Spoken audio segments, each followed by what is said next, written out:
Abena. Yeah, some CJ. Yeah. You are. Yeah, Samo. I've just been putting myself in my meno. Yeah. The whole sending fabuum. Very no send no crano. Or Sassia na or Cassa, a drew baby no. Na own to me. Number. When you said, yan say, Bibia to wo be or ben wo pa, say ye wo ba, a ye wo kuno, a your mammy, a your papa, ye wo nia, a ye wo ye bibia to no. Now, as I say, ye justice system no. A CJ, ya, infant say, a chance sana judgment aba. Into one here, na ya odieni say, and to nipa wa dear word to say, and o ye no. Just say, what nam the baby. And titsu no my momu bela onama bonte sa un say yera matin pebu ede akwama sese no offense bia eye belabo I no discretion of the judge no and na ebete so be mo bail na say o ma bail but sise mu de offense bia eye bail utumi nya bail e wo ho na eno na ya na ede ya odie ba sa so bi on ma nkwara ba ko bi dia me follow ye say akwara na duru ba bi o se nkwara no mu ko school no nipa an say meme de de masie no obi de school obekọ no yenya ne mane nkọ wobra masema de but mra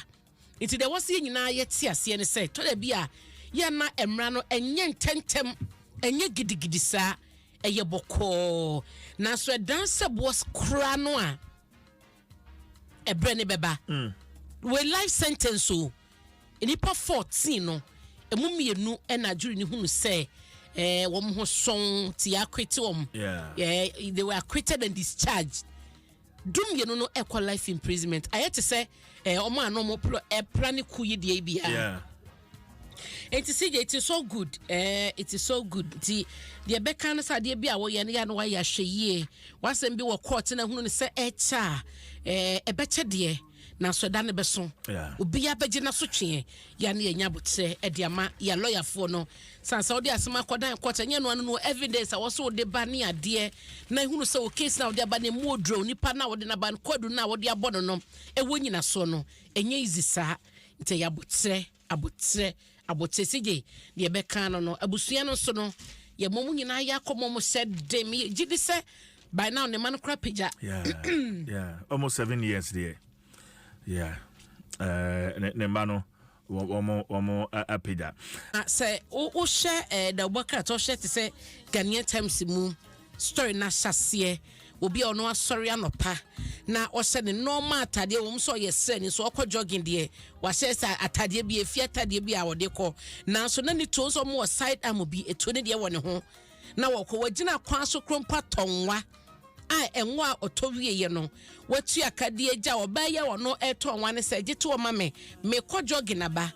na oyi sikade am oba no we ye de kwadu bofo a wo mu gima bayan lawyer fo egina mu no kwadu eba ya ehwo asemene atemu aba na wie ye CJ na oyi sika ma obaya ono to nwan na ohunu se tu wo ne ho wakoya na ni ofafo frɛ assemblyman ono won potem word mo eye de ntrobo ase honom ono so so betie mo wantie mu na ni organize krom ho boys yi ekohia Major Mahama ewo de ntrobo ase mu se honom hia no a ene ne omo de hyehyɛ so ebri ma brantie yi akosi sɛ wo hwe ne kwadi na wo etisa na yebeka sɛ yen hwanim sɛ ebisi BMCJ yeah ye hwanim sɛ BC BM ya rehosem ya rehosem papa ya endi wo se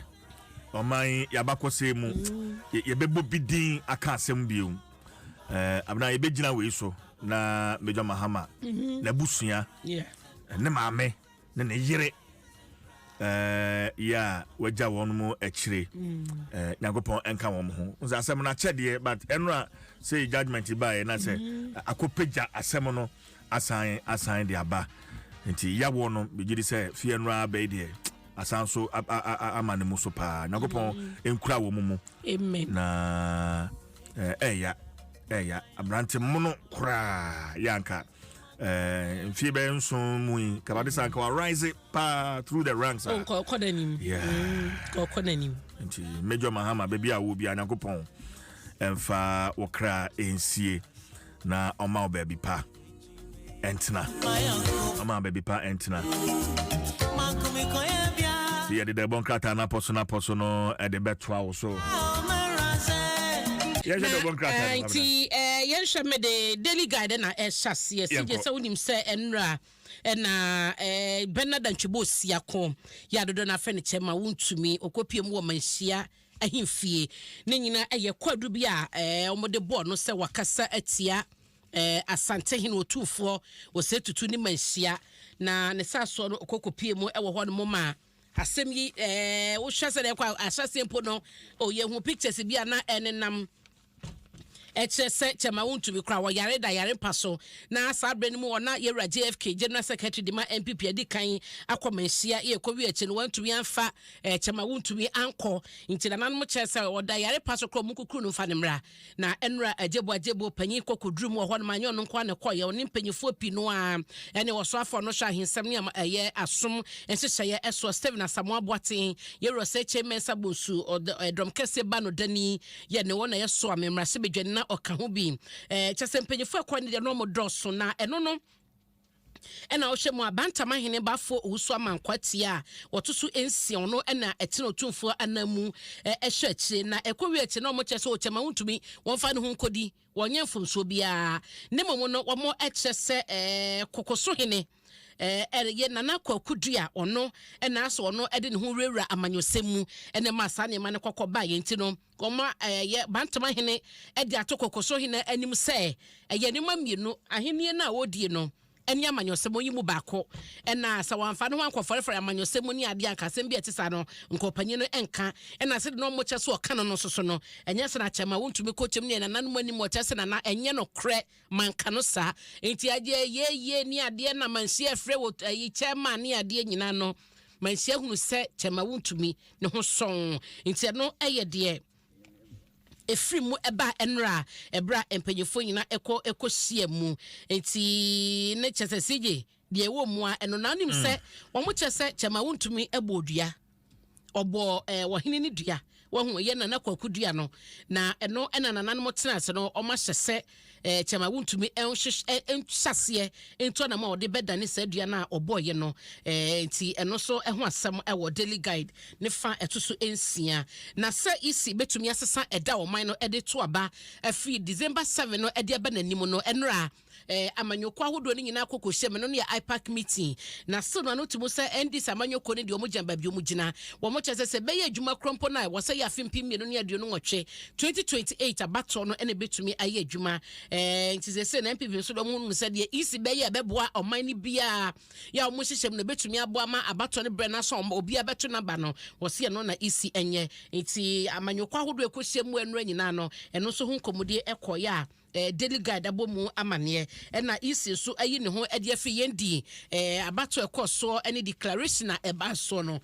isi ayi ne ho afim so mu nim ho hye posifo eye ensem no emu enhwehwemu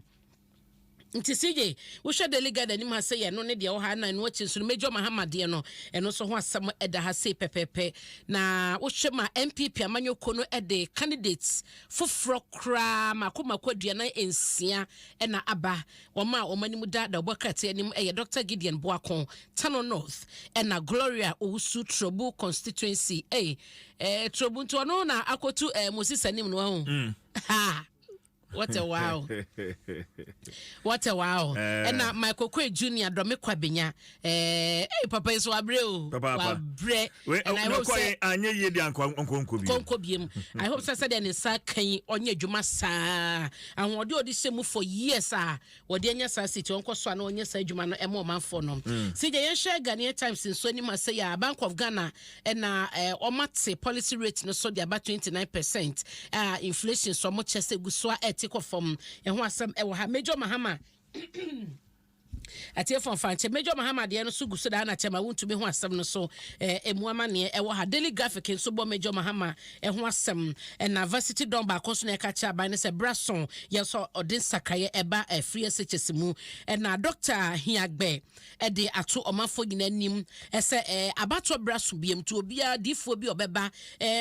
bo amane ma prophecy session kom de fa abato ne ho no so bia ento na adwim mo bia nkodi fake prophecies ati ebra ye wo election year munti CJ daily graphic so amani odi aba na policy rate Bank of Ghana ateso no eno so no e wo ha senti no eno no why CJ all right